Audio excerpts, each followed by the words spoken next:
भूतिया हॉस्टल की कहानी। एक छोटे से शहर में एक पुराना और वीरान हॉस्टल था, जिसे महर्षि छात्रावास हॉस्टल कहा जाता था। ये हॉस्टल अब कई सालों से बंद पड़ा था, लेकिन फिर भी कुछ लोग कहते थे कि वहाँ रात में अजीब सी आवाजें आती हैं। लोग कहते थे कि यह हॉस्टल भूतिया है। एक दिन इटावा से एक लड़का कौशल अपने कॉलेज के नए सत्र के लिए उस शहर में आया। उसकी नज़रें महर्षि छात्रावास हॉस्टल पर पड़ीं और उसे इस बारे में कोई डर नहीं था। दोस्तों ने उसे डराने की कोशिश की, लेकिन कौशल ने यह कहकर मना कर दिया कि वह कुछ भी नहीं मानता और हॉस्टल में रहने का निर्णय लिया।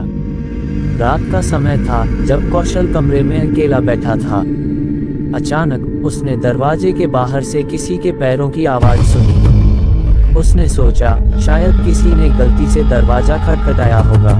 जब वह दरवाजे के पास गया तो देखा कि कोई नहीं था।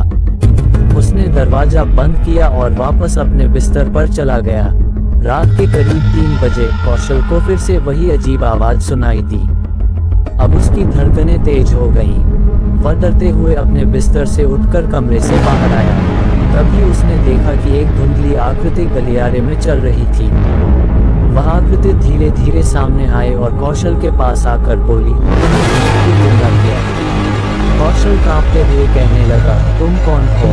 वह आकृति बोली, हम वही लोग हैं जिन्होंने यहाँ रहते हुए अपनी जान गंवाई थी। कौशल अब पूरी तरह से डर चुका था। उसने सोचा कि यह हॉस्टल सच में भूतिया है। डर के मारे वह कमरे में वापस लौट आया और पूरी रात जागता रहा। अगले दिन कौशल ने हॉस्टल छोड़ने का निर्णय लिया और कभी उस जगह के पास भी नहीं गया।